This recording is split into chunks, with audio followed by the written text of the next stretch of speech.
actually our first in-person workshop event on campus since before the pandemic, I think, so it feels like a big deal to be here, right? We've had some in-person events that were site-specific, but we have done events that weren't tied to a specific place, usually on Zoom.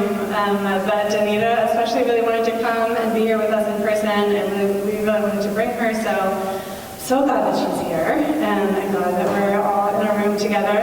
My name is Amy Starczewski. I direct the Oral History Master of Arts program here at Columbia. This event is part of our Thursday evening public programming series, and the theme for this fall is experiments in oral history methodology. So this comes out of the idea that oral history has been considered almost synonymous with a certain very narrow kind of methodology, the sit-down, recorded, one-on-one life history interview that's then typed up and put into an archive, right? And especially learning from the work of indigenous scholars like Danita, radical scholars like Dan Kerr, we've been coming more and more to a realization that of course is not neutral, but also is not accidental, right? That there were very specific processes of exclusion and also colonization of indigenous and people of color oral history practices that led to this version of oral history that we see in universities today, and that helped oral history to get legitimated as a methodology that could count for historians, that could do this magical work of turning people's stories into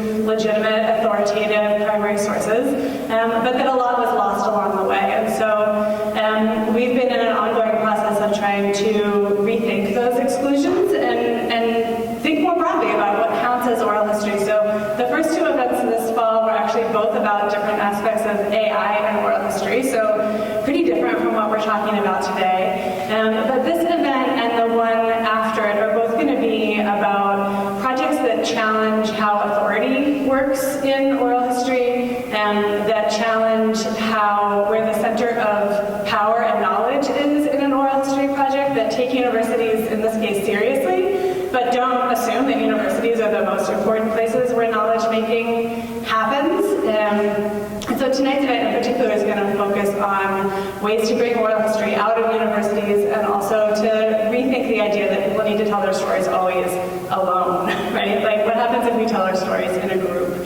So I want to introduce Danita Hogans. She's an oral historian, memory worker, and a native of Chapel Hill, North Carolina. She's seventh generation movement people, in her words, which is quite extraordinary, right? I don't know very many people who can trace a sort of social heritage back 7 generations. She uses oral histories to advocate for policy change. She works at Duke in partnership with veterans of the Student Nonviolent Coordinating Committee, or SNCC, which she's going to talk about tonight, and also with current activists. So she's really, one of the reasons why I am always honored to be in conversation with Danita is that she's so brilliant at building those intergenerational conversations and making elders feel comfortable and included, but also making young people feel like they have something to contribute to the conversation. She helped establish the Chapel Hill Civil Rights Task Force, a podcast series on Chapel Hill history, the Chapel Hill 9 Monument, the James Cates Memorial, and 4 documentaries about women in the local movement.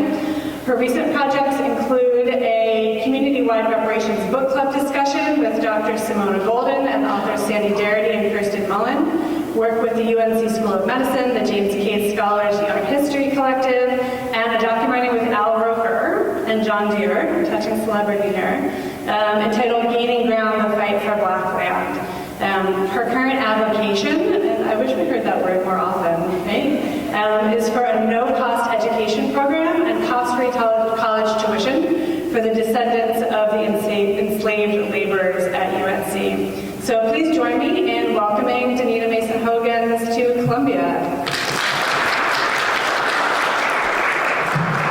Gratitude, and I want to definitely express my gratitude to Amy, who has been in charge of our Oral History Collective for the Fellowship for the Oral History Association for the 2022-23 cohort. And we could not ask for someone who was more knowledgeable, more caring, more ethical, and just such a good person. And thank you so much for inviting me here. I guess I want to also check in with y'all. As Amy said, I'm from Chapel Hill, UNC, and this has been a very difficult year for some of our students. We've had shootings, on campus. We've had a couple of lockdowns. We've had some things going on. And as I walked on campus today, I've been praying for y'all. We're in the church, so to say, I've been praying for y'all. Because in Chapel Hill, we know what it's like to have a difficult time.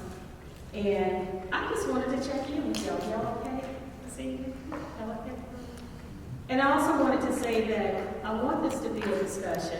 I'm going to read a little bit because I can be a little loquacious. And I want to make sure that all my stuff in. But I also want to say that if there's a moment that you just want to kind of take it in or breathe or rest or stretch, y'all just let me know because, we're kinfolk, okay? And we can have these conversations. So I want to begin with a story. It's an African folktale about a brother and a sister. And this brother and sister loved each other so much. They were so close. They never fought. They always got along. And they promised each other that one day, when they got older, they would build a house right across the street from each other so they would never have to be separated. And that's just what they did. They built houses right across the street from each other. And one night, while the brother and sister were asleep, a trickster came along. And a trickster did what a trickster does and decided to play a trick on him. So what he did was he painted one side of a coat red and one side of a coat blue.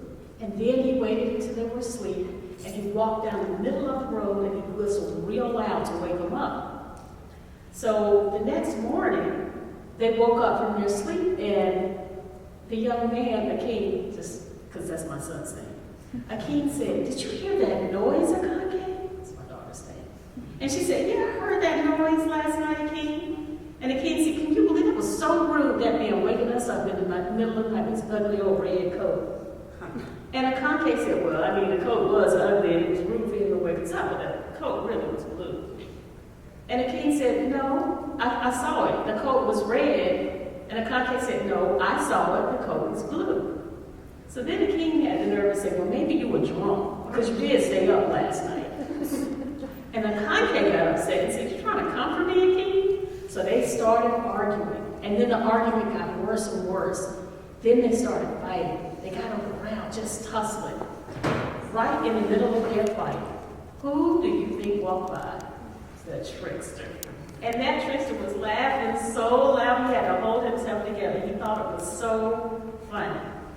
In the middle of their fight, they looked up and said, "It was you! It is your fight we're fighting. Your fault we're fighting. We have never fought before, and now we're enemies, all because of you." And the trickster laughed even harder and said, "Hey, don't blame me. You were both right, and you were both wrong. Do not blame me because you could not find a different perspective." And so that's why we're here tonight. I want to tell you another story. I feel so awkward standing behind this podium. But I want to tell you another story.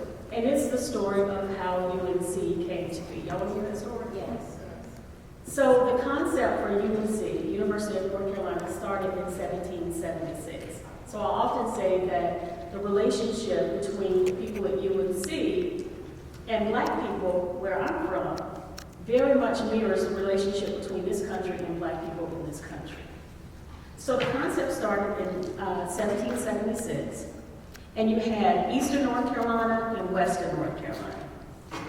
Now, East and Western North Carolina is very unique. We have a Piedmont region, we have a mountain region, and we have a beach region, right? So this is very different on the eastern side of the state and the western side of the state.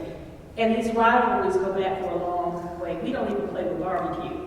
In 2007, there was this big legislative kerfluffle because the people on the eastern side wanted to have the official barbecue for the state of North Carolina be vinegar-based, and the people on the western side said that they wanted it to be tomato-based. My dad's recipe for barbecue is about 150 years old, and he comes from the eastern side, and he won't even fool with the barbecue. I'm like, what is it? He won't even acknowledge that it is barbecue. So this kind of stuff goes back real deep. But what happened was, the people on the eastern side of the state in 1776 were wealthy gentry kind of folks, right? And before we had universities, as you know, North Carolina in Chapel Hill is the oldest public university in the country. And so prior to this university being built, if you wanted your children educated, you had to take them way up north, where they had to go to England to be educated, or you had to hire a private tutor.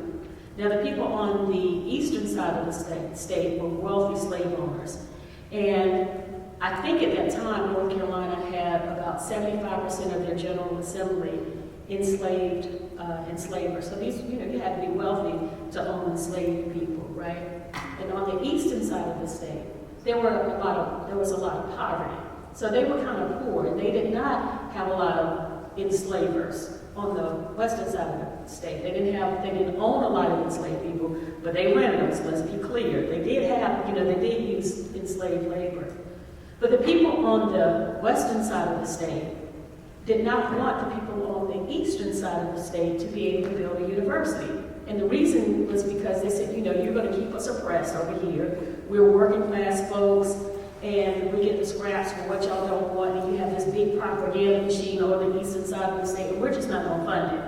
So it was this big argument between the eastern and the western side of the state. And what the General Assembly did was they came in and they decided that in order to settle this disagreement, they would start the university in a different way.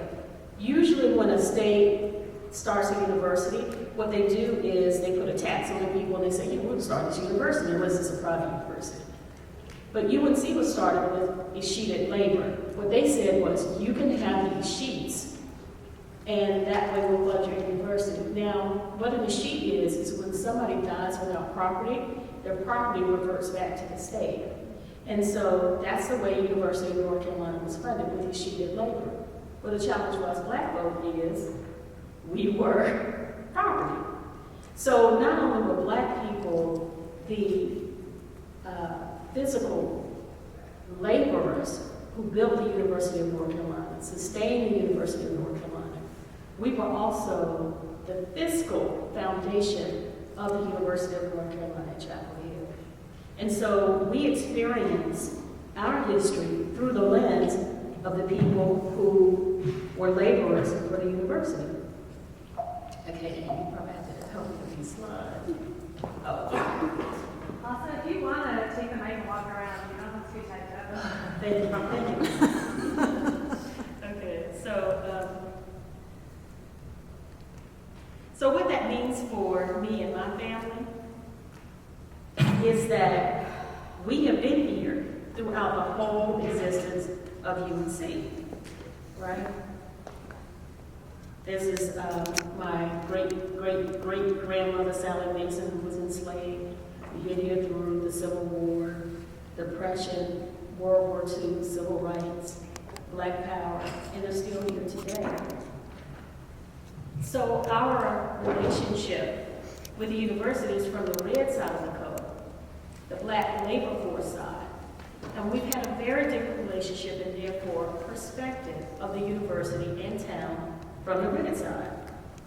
Now, I've not run into a local Chapel Hill descendant who does not love our town and who has experienced many, many happy memories, but it is also true that we have lived a parallel existence in that town.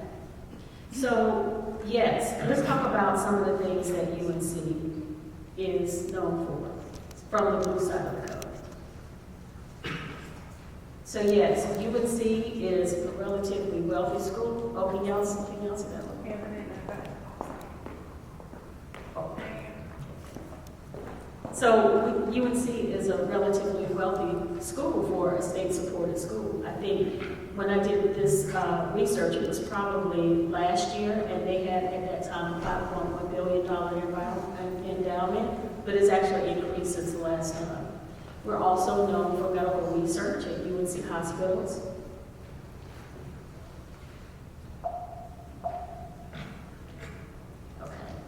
We're always expanding. Like, I've been in Chapel Hill all my life, and I've never known a period where there's not some new building coming up or some type of new, new project that they're working on.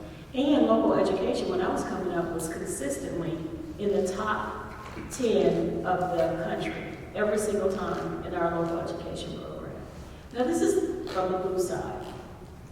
I come from the red side. This is local generational Black people. So yes, UNC had great wealth and a huge endowment, but it was started with escheated labor. That's a challenge for us. Yes, UNC has tremendous medical research, but it was built off of local Black folks and community and the labor force. So they even legislated that there were laws for the prison system so that the cadavers would go back and be used as research for the students. And we all know that at the expense of local Black women, there was all kind of research that had been done because we were very accessible. Yes, the university has always expanded, but it was off native lands and gentrification. So every time the university expanded, in the Black community, we had to move. We had to move from our family and our lands. Yes, local education is something that is very valued in UNC and they're very proud of, but we have the second largest achievement and therefore opportunity gap in the country. So we experience a very, very different relationship with UNC. So a few years ago, I did a TED Talk, and it was called Why the Way We Tell Stories is a Social Justice Issue. And I began talking about my grandmother's sweet voice. This is my great-grandmother, and she had the sweetest little voice. Well, that was on my dad's side. So I had two sides of the family, my father's side and my mother's side. And I was very, very close to my grandmother on my mother's side. That was my aunts. And I loved her voice too. But her voice was like warm and deep and raspy. And I would just listen to, I call her mother, so I would just listen to mother talk all the time, and the way she formed her words and the things that she said, I would just hang on every word, and then I would get home when I was by myself and I'd try to practice so I could talk like her. Because she had just a way of talking, right? First of all, mother could tell you something, and it'd be for your own good, and it'd be a good lesson. And the way that she told stories was so good, you wouldn't even know that you had learned something. So I loved mother. And she would say stuff like, show did. Let's say the term show did. She would use that as affirmation and a question, right? So if something were true, she'd say, show did. But if it's a question, she would say, show did. She just used to say stuff like that all the time. I just love mother so much. And she was married to my granddaddy, Joe. Now, I just say granddaddy because, I'm up north and y'all talk funny, so, I'm trying to. But really, the proper Southern way is granddaddy. So I had a granddaddy, Joe. And granddaddy could do anything. He could build anything. He could cook anything. He ran moonshine, and he could make moonshine out of anything. One time, granddaddy made moonshine out of potato. And they were always so loving and spent so much time with us young people. That was the first thing that they did, and showed us about our cousins and natures and trees. And nobody knew the seasons like my grandmother and my granddaddy. And they would walk us around and we'd identify all kinds of edible plants and flowers and gardens. We just had the best time coming up. And I just knew that I was so blessed to come from the family that I came from, that was so loving and smart and nurturing. Well, imagine my surprise when I got to graduate school and realized that my grandparents were not smart. Mother was not smart.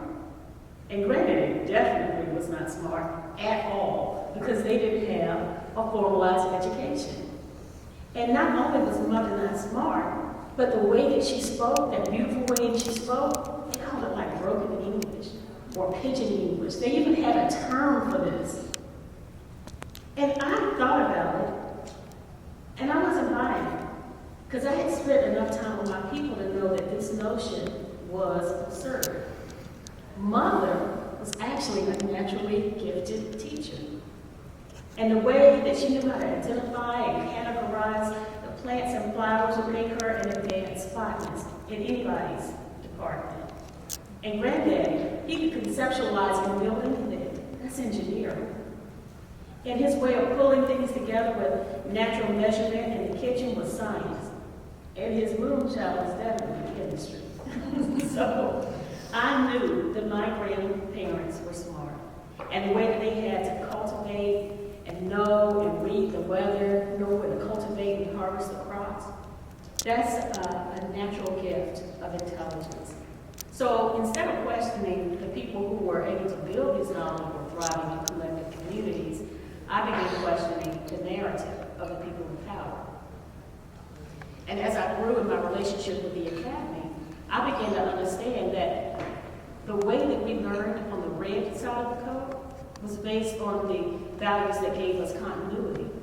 And the blue side of the code was built on continuity too, but from a vastly different perspective with vastly different objectives. UNC and universities like it were built on elitism, sexism, white supremacy, and that is the truth. And I believe that we have not done a complete job of interrogating how modern day practices have been built on these tenets. And the Blue Code has had the power to frame and disseminate history in the way that sustains the academy. But what I know is this: the community holds memory, and the Red Code has a story to tell. And our intentions and process in telling the story is at least as important as the story itself, because today more than ever, we need reconciliation and healing as a country and a world. But before we have healing and reconciliation, of course, we need to clearly look at the wound that was created and see the truth of the cause of the wound and what needs to be healed. In order to do that, we need to interrogate why we collect history and how we collect it.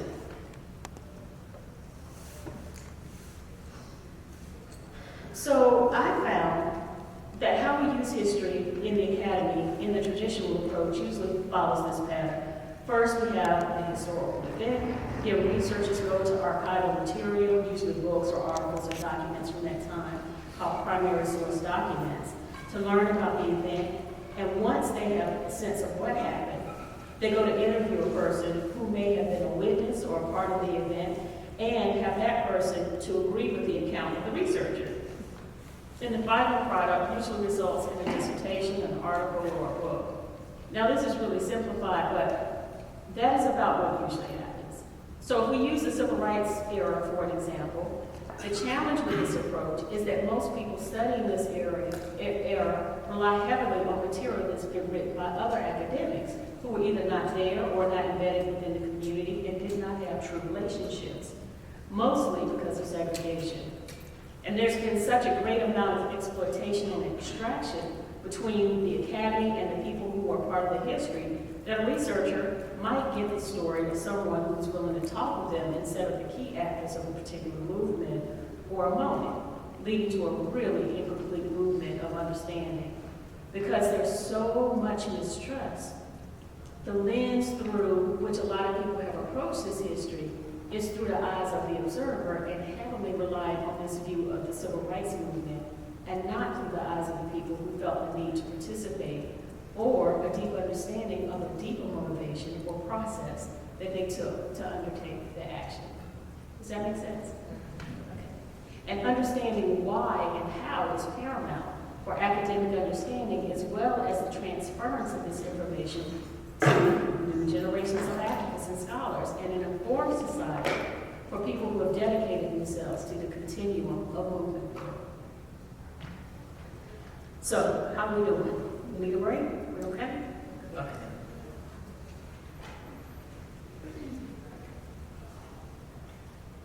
So here's what the critical is what we're going to talk about today. So this is kind of like the traditional approach. Well, we agree that this is kind of the traditional point. You have a historical event, and then the focus is like what happened, and you get somebody to corroborate it, and then you do publication. That's just basically what happens. But the critical oral histories methodology is a little different because it centers the history makers in the community.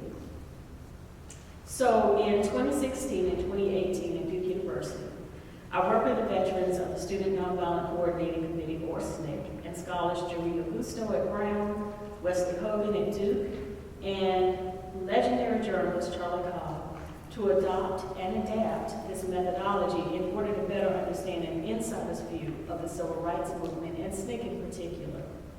We wanted to have an interior view as to why key decisions were made within this youth-led movement, which was arguably the most effective movement this country has ever seen. And there was so much we didn't understand about that, because young people are always at the center of change, but rarely at the center of power. And this has also had an impact on documenting youth movement history as well. So the critical oral histories method that we employ has existed, I would say, in 4 phases. Oh, this is a slide that I put in because we are very grateful that the Mellon Foundation, if you look on their website for this past month, they outlined and talked with some of the people that we've been working with for a few years, and have done a really good article on the critical oral histories methodology. So the first phase is collaboration. And this is where people like Wesley Hogan. Wes, are you here? Oh, okay. Everybody out here? Oh, okay.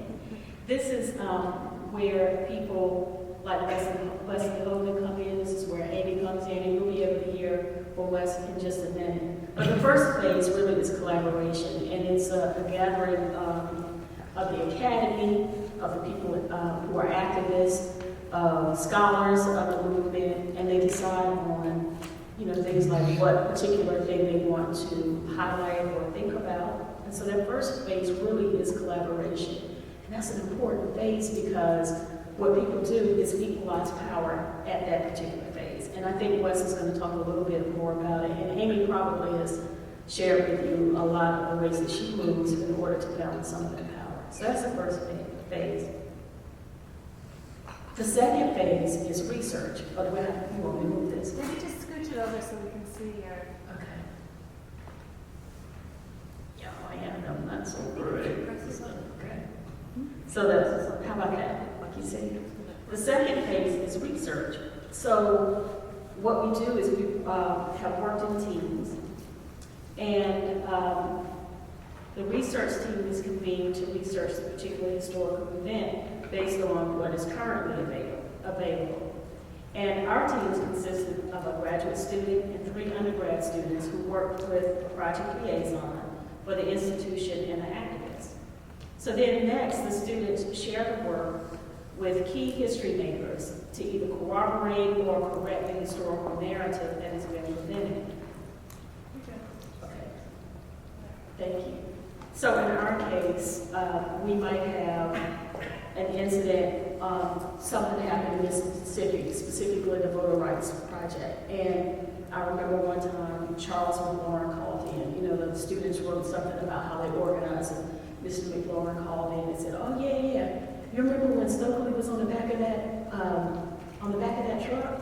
We were organizing such and so. And these are the documents that I remember during that time. And so it would be our job to research these documents. So for these particular conferences we had, I think we had about 350 primary source documents. But we also did evocative things like flyers that we may have had, or any kind of primary source material for that day.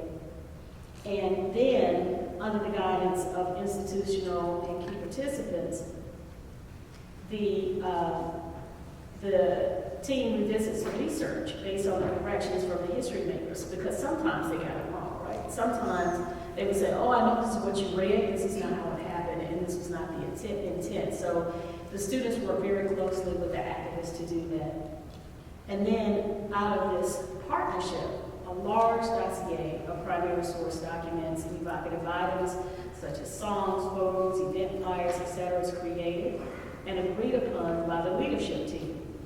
Then the leadership team whittles down the larger dossier to a much smaller dossier of evocative materials and send those out to the participants who were invited to the Critical Oral Histories Conference about 6 weeks prior to the convening.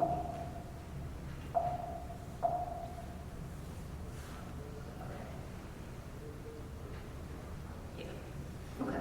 So this is an example of the conference that we had.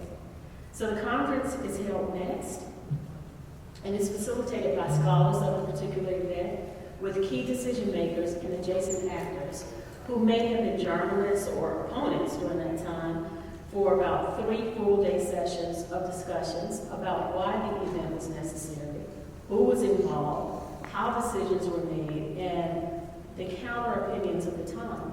So the group dynamic works really well here because it helps to jog memories. If you sit next to someone you participated in a moment with, and they might have a little piece of the puzzle and you might have a piece of the puzzle, so that group dynamic really is important there.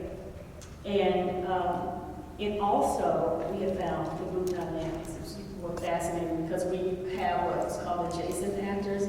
And these are actors or people who are part of the movement, and they might not even have gotten along. And so they may have been beefing for 50 years, and they have different perspectives to come into this gathering and talk about this one moment. Now, 50 years, you get a lot of maturity, you get a lot of perspective, you get a lot of insight. And I can tell you that when we did the critical oral histories for the Black Power, there were two participants that we had to do a lot of background work to get them together because they had been beefing for 50 years. And it was really, it was really a trip because, you know, there's all this build-up. It's like, ooh, so-and-so and so-and-so gonna be in the room, you know. And then, of course, there's a part of it's like, yeah, see what I'm gonna say. So, you know, you got them together, they start talking about what was gonna happen.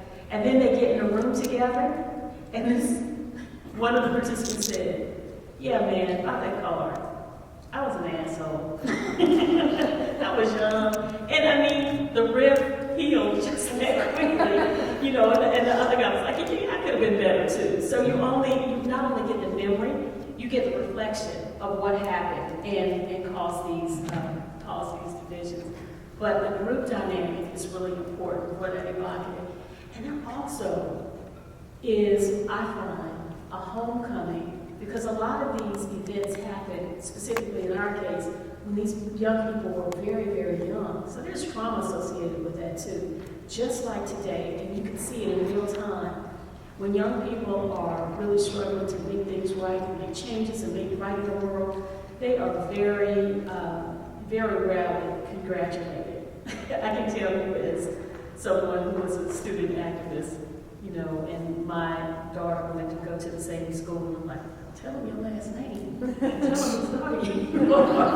Because when we were in school, even though history is very kind to us, in the moment it can be quite traumatic to be a young person who's trying to make a change and everybody's telling you you're wrong, you're crazy, whatever it is. So that group dynamic is really helpful because when we have that homecoming, there's also that familiarity and that bonding over a particular subject, even if you didn't get along at that time.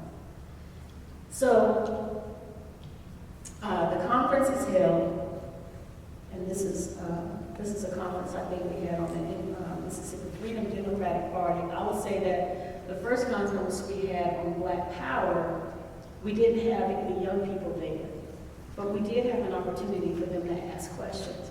And the SNCC folks were so impressed by the questions that the young people had. And don't forget, the whole reason they wanted to go is go and do these conferences is to transfer that information and knowledge. So who better than the young people partners? We don't want to be subjects, we want to be partners. And UNC was like, no, we can't do that. I'm already have a fit. So Naomi Nelson, I believe the story goes from Duke, said, can I talk to you for a second? And so that's when we started having this collaboration. And believe me, UNC was hating that they didn't collaboration going. So, Wes, would you mind talking a little bit about how you move? Ladies and gentlemen, Wesley Hogan. I think there's 4 things that I'll mention. First of all, it's an honor to be here tonight with Danita. I think if anybody was mentoring anybody, I learned so much from watching her move. And what we found was that when I was wearing that blue coat at Duke, I had to learn a lot from the red coat side that she was bringing. And so what I'm going to talk about briefly tonight, maybe Dee, I'll take about 5 minutes, is just a little bit about what I learned that I had to do when I was wearing that blue coat. So if you find yourself in an institutional setting working with somebody who's community-based, you can work in an egalitarian manner.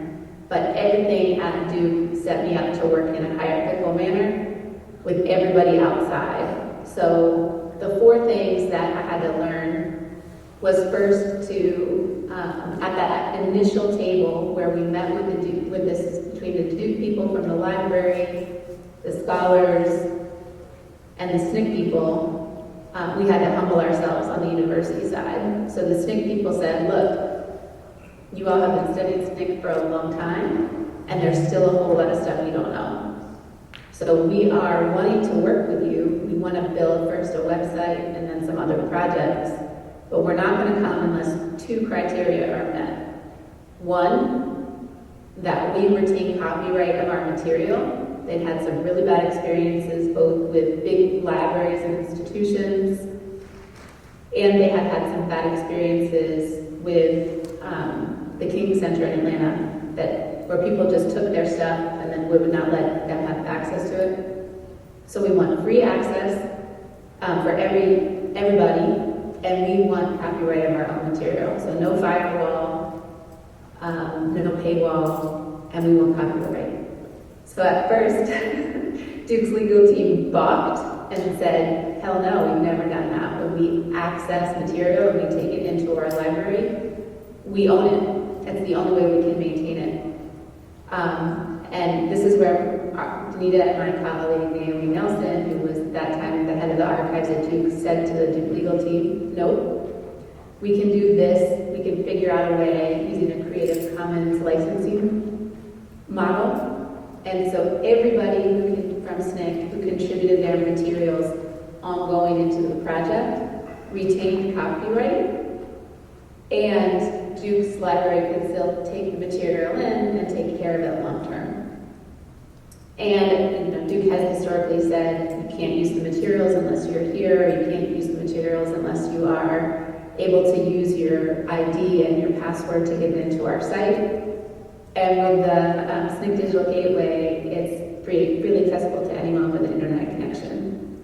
And those 2 things happen because the community, as Danita just mentioned, not only did the SNCC community know that it held memory, it knew that it held vital memory that nobody else had, and knowledge that nobody else had on the university side. So the way we made the pitch to our colleagues on the legal team and our colleagues on the Duke administration side, who were very hesitant to do anything like this, is that we said we're going to produce more accurate knowledge about the most important small d democratic social movement the country has ever seen. And so that is what allowed us to initially be able to work with the SNCC people. They were certainly ready to leave the table if Duke wasn't able to do that. So that's the first thing, is we were able to create a copyright situation that was counter to Duke's usual policies, and we were able to make no firewall, no paywall for the material that we were going to create together.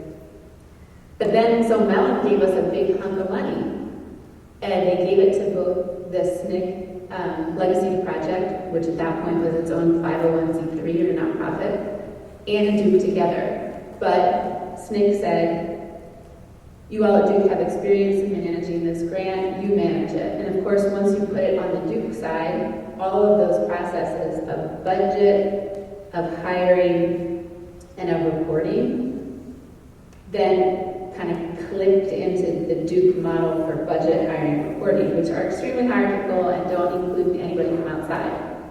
So we were faced with a situation where we needed to make sure that when we first started figuring out the budget, the SNCC people were at the same tables all the time with us making decisions equally.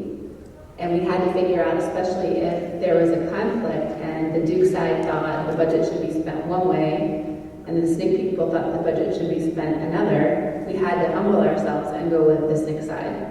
And that just was totally counter to how the Duke side was used to operating. So it involved many, many conversations where Naomi and I needed to go talk to budget managers, essentially, to say, here's why we're doing it this way. It's really important that we follow the wishes of our partner in this project because they know more than we do. And there was just so much just normal bureaucratic resistance, not because people were bad, but just because this isn't the way we do things. And so we found ourselves having to write many, many emails. And now we have the sort of like template folder where we have these emails, but we had to do things like justify why a person who was a movement-based expert should be paid the same as a PhD who had expertise. So Duke didn't have a process for paying those people at the level that they should have been paid at. Even though Mellon gave us the money, Duke wouldn't distribute it the way we thought was important to distribute. So both in budget and in hiring and paying people, we had to really push hard against our internal systems at Duke. And it required just becoming, honestly, going into people's offices who were budget managers and budget assessors and quality control people, and taking a lot of time to get to know them, to explain to them our excitement about the project, to explain what SNCC people had done and why it was so important that we be able to learn from them. And it was only then, once people understood why we were hoping to work, when we would first come into their office, they thought, oh my gosh, here's just another person who thinks they're a special flower and to try to convince me that I have to spend extra time doing this. And but once we told a big enough story about why we were working this way, and it was genuine and heartfelt and intellectually rational, people really responded. So I will say that there were some knockout, drag-out fights where we had to get, where it wasn't all like sunshine roses. But for the most part, once we explained to people this is why we need to move this way, we were able to move forward on making sure our budget decisions prioritize SNCC priorities.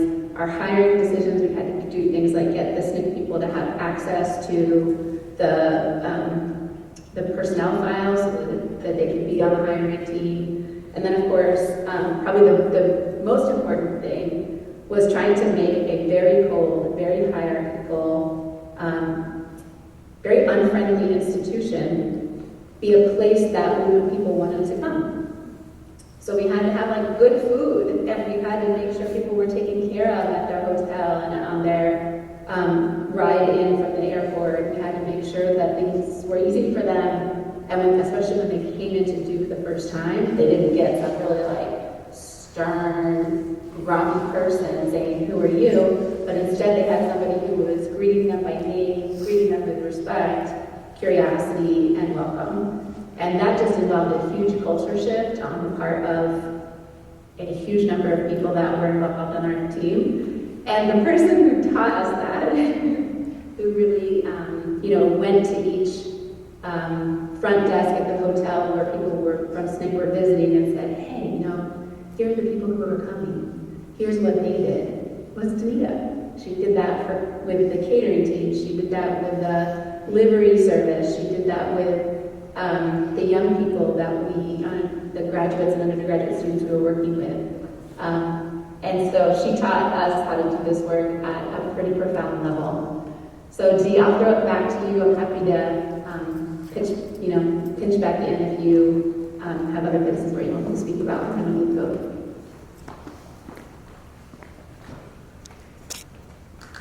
Thank you so much, Leslie.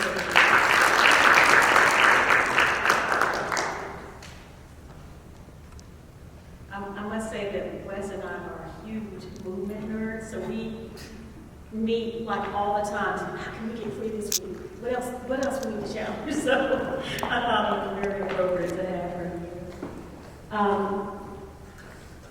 I want to talk a little bit about how we move in the community. So we talked about the production, and everything is predicated on relationship building, as Wes said. And I don't think that we should run away from that. I think we should embrace that. I think relationship building is very, very key. And this photo is at the Reparations Book Club that we did, and I'll talk a little bit about that very briefly later on.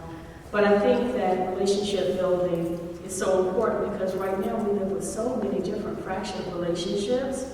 And obviously when we come to the table, what we center our interaction with trust and welcoming and honesty, and we're working towards a project, I have literally seen miracles happen.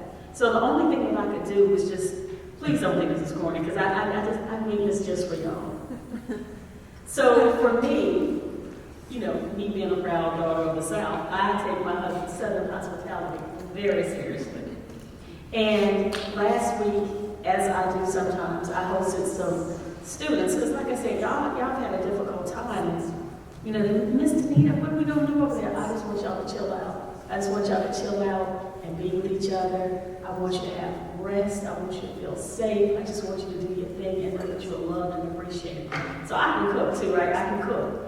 But when we have guests that come, I always think about these things, but I always also think about them when we have guests, when the SNCC folks come in town, or when we have some elders in my community to come in town. These are kind of the ways in which I think about processing, and I thought maybe it would be easier to explain. So first we think about who's coming. At the table, we always want to have community members. We've been stacked with community members because community members have traditionally been marginalized. So we want to make sure we have more community voice than anybody else at the table. People have a tendency of talking over community or, you know, whatever it is, so we make sure we have that. We have policymakers at the table so they can hear the actual constituents of the people that they are dealing with. We have historians so we can get context. We have historians from the campus, but we also have historians, community historians. Like, you know, I had this cousin Skip. Cousin Skip could outdo any genealogist at UNC because he knew every family, every name, and every descendant of people in Chapel Hill. So it's important to have community and university historians.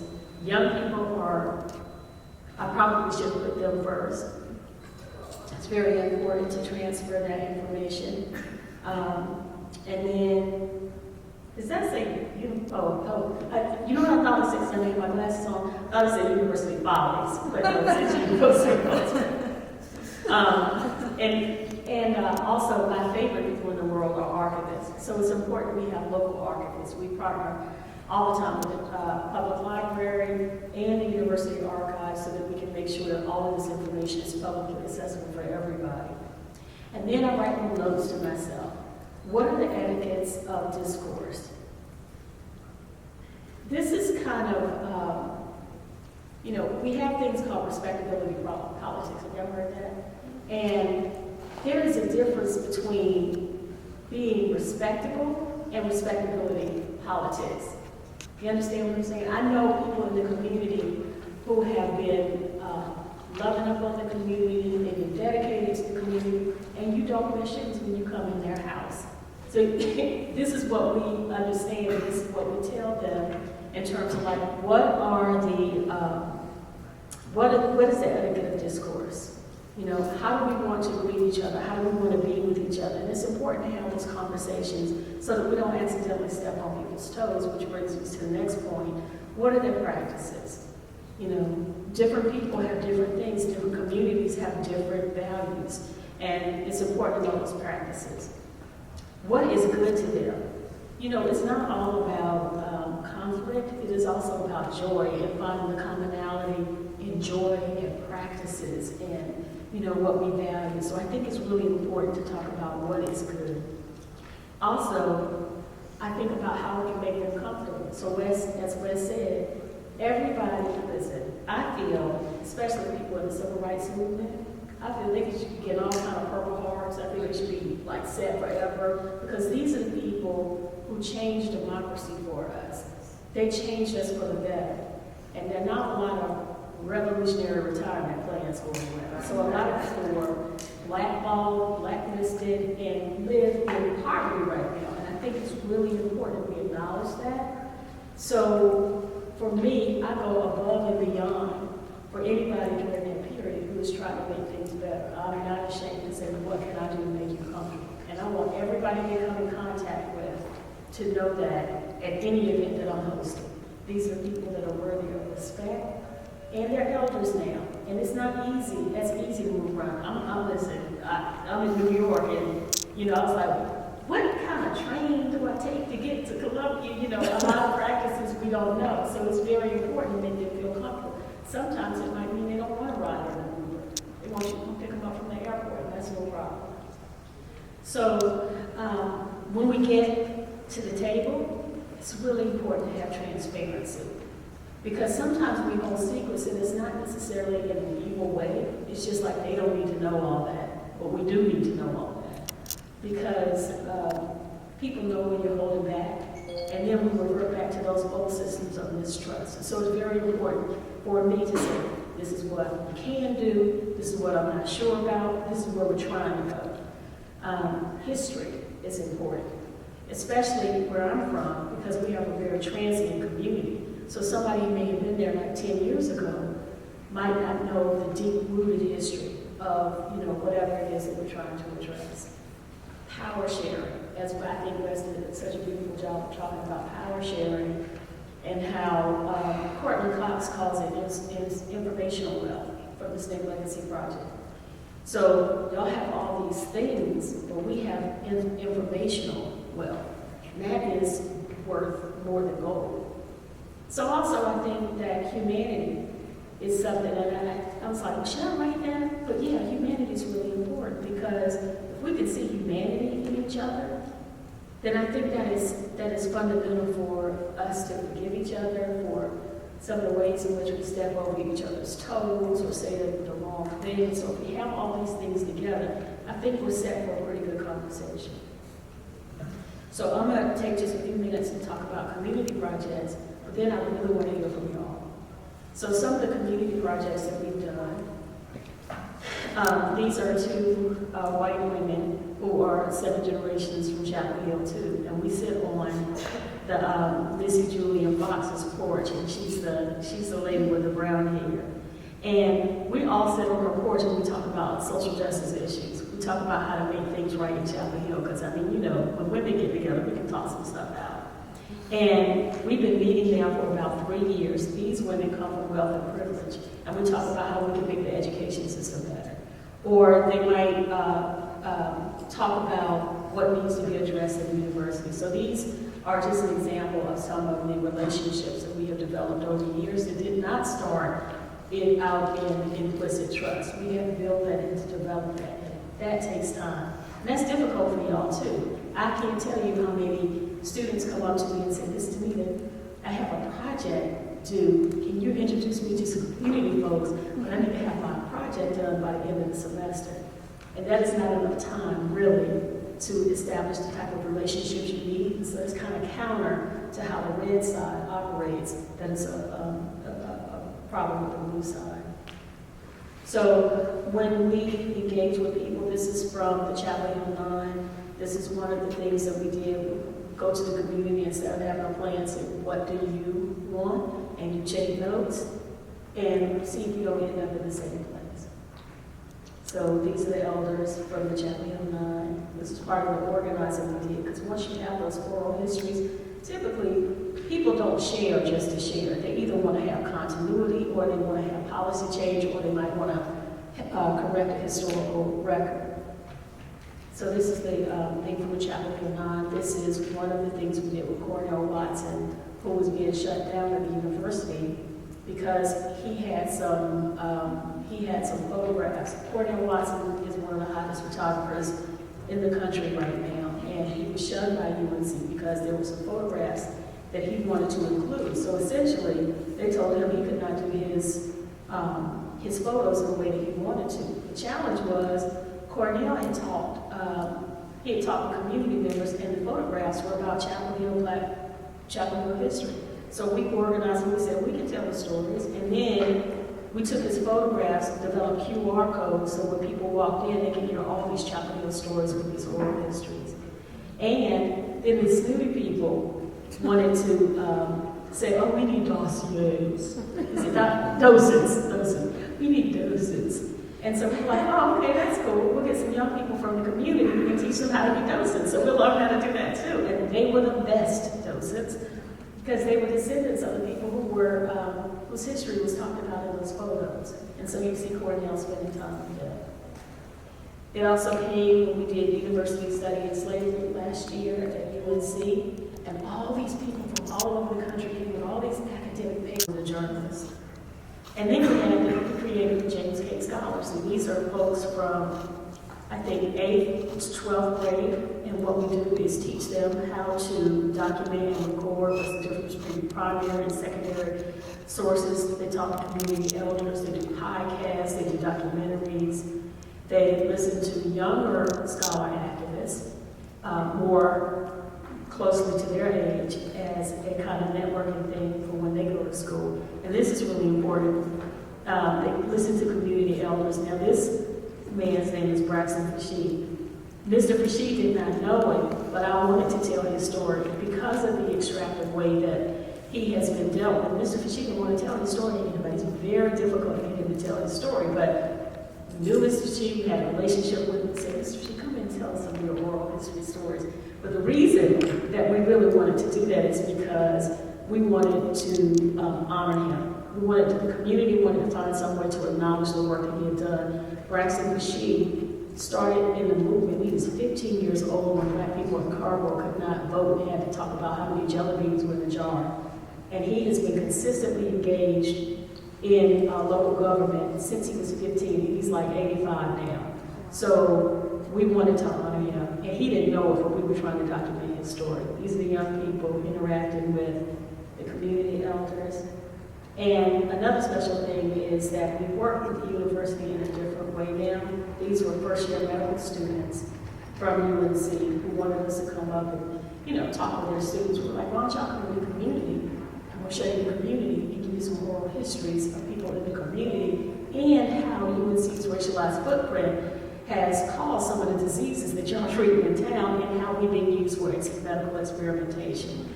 And it was, that was one of those difficult conversations that were miraculous to have. We were voted, they had like all these different events that weekend. They said that this was the most meaningful and impactful thing that they had been a part of. And so these are medical students.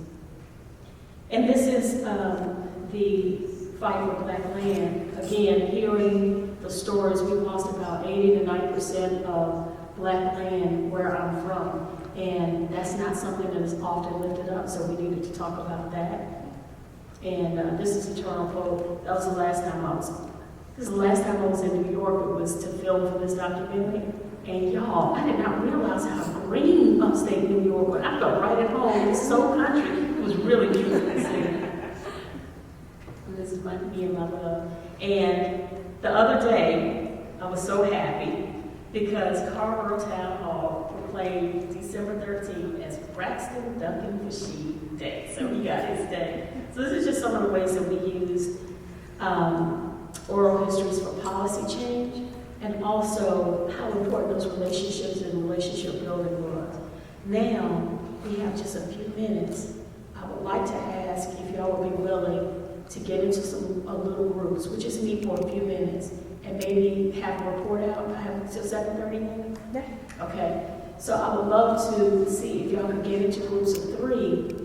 And so you've seen how we've used oral histories, collaborative work, decentering power. You've seen how we've used those in these instances and like kind of what the components are. So no matter what you were doing, I was talking with my friend Michael earlier, and Michael was talking about the need to have oral history, do oral histories in hip hop. And I was like, absolutely. Is somebody from the from the numbers, I give us, no, I'm just kidding. But we really do need to talk about those stories, and we need to talk about how hip-hop affected everything, like politically too, because I don't think that story is really understood. And one day my daughter called me a hotel. And I was like, I thought that was like a compliment. So I was like, hotel. And she was like, well, that's not a good thing. And I'm like, oh, well, at least where I was from, it's like you misunderstood this little part of what it is. I think there's a lot of exploration that can go on. But not only in the medical field, in the community field, whatever. Sir, what's your major? Oh, I studied civil engineering one time ago.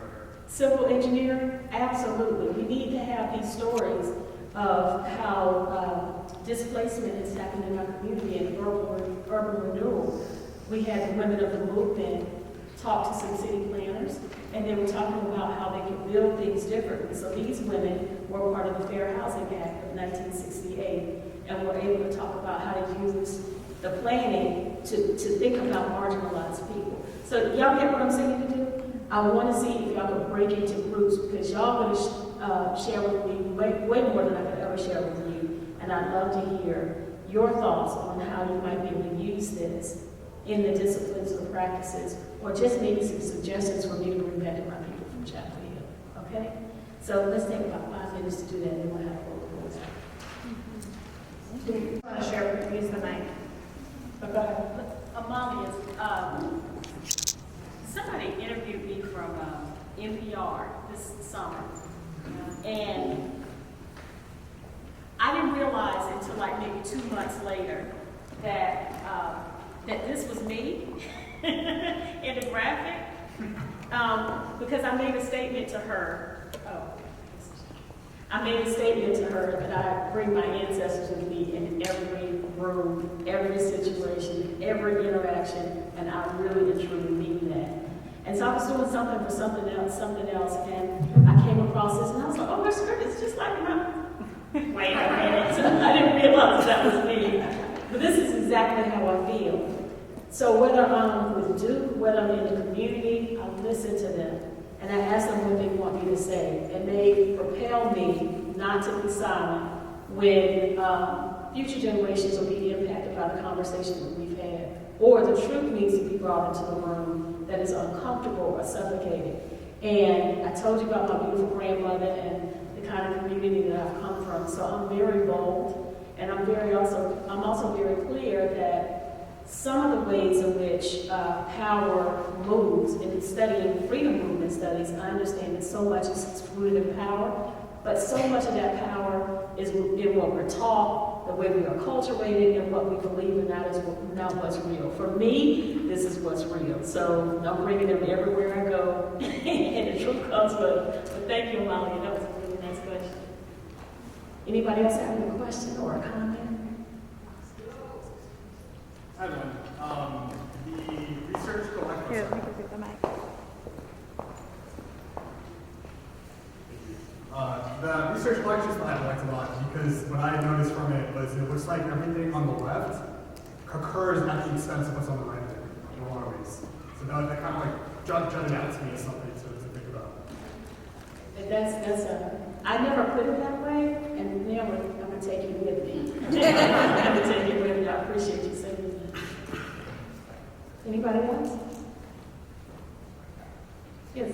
I'd just like to say we traveled here from, thank you. We traveled here from Delaware. Get out. Learn and think and process and chat on the way home. We're part of a nonprofit organization, African American Heritage Institute, and we're looking at using oral history to connect our local youth with our history so that they can face the contemporary issues that we're all grappling with today.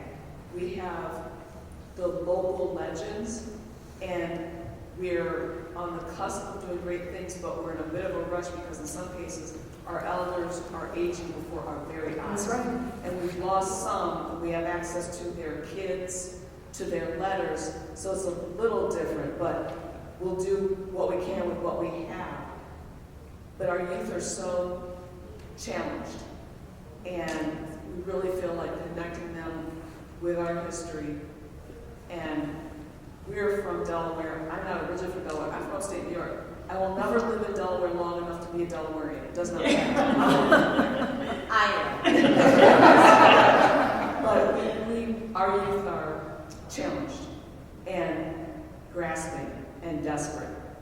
And we feel that oral history will be one of several ways that we bring them into the 21st century and help them figure out how to get us to the 22nd. First of all, make sure you check me out after the talk. I want to share information with you, because anything that I can do to assist that, please let me know.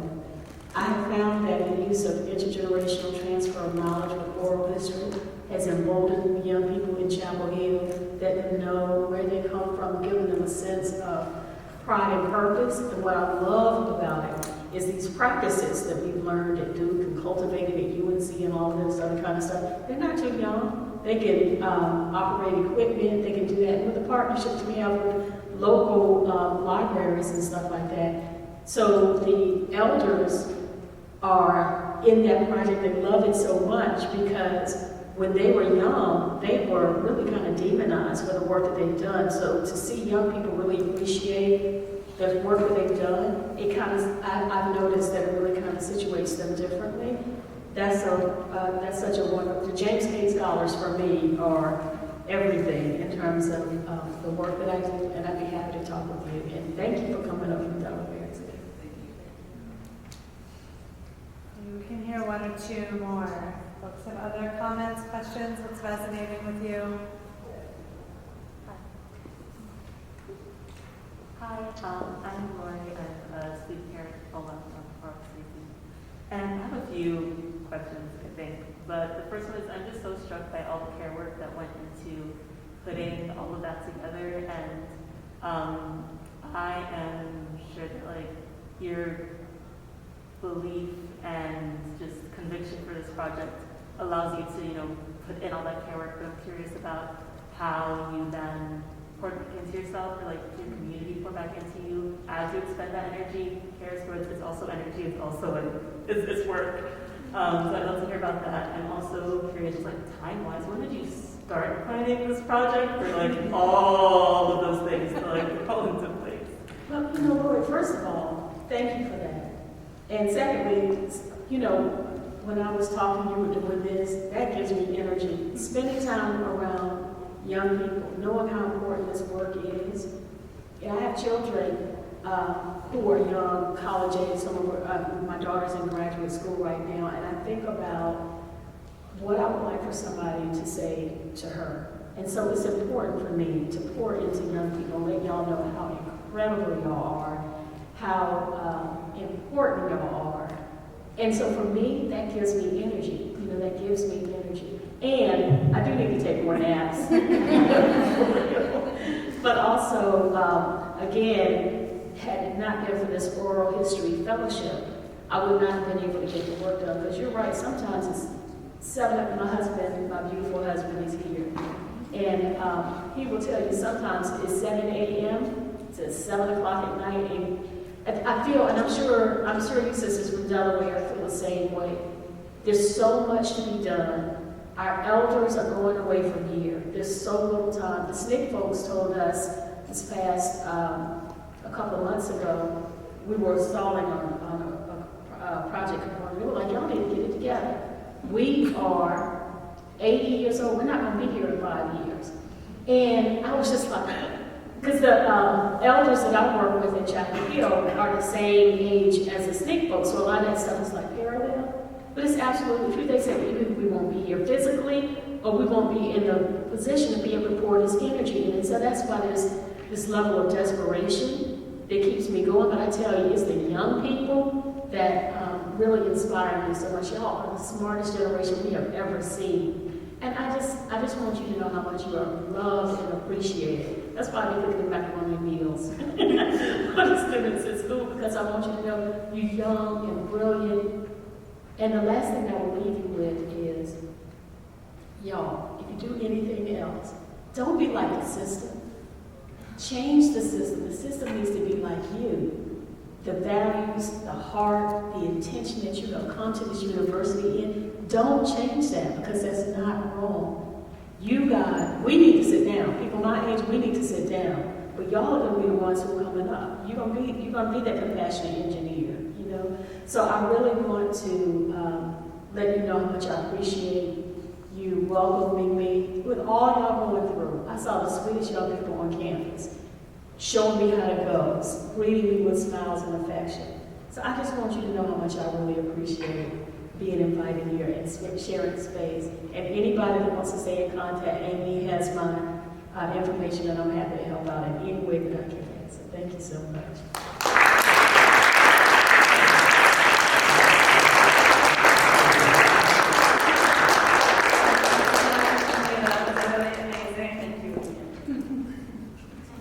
What an amazing mix of like high, beautiful thinking and also the nitty-gritty of like how these structures of oppression get translated from building a university on the labor of enslaved people to having budget offices that tell us who we can and can't pay for their time, right? Like it's a version of the same thing, and you know, those of us who work in institutions, that little struggle feels really real sometimes. So thank you so much for being here. We really appreciate it. Thank you all for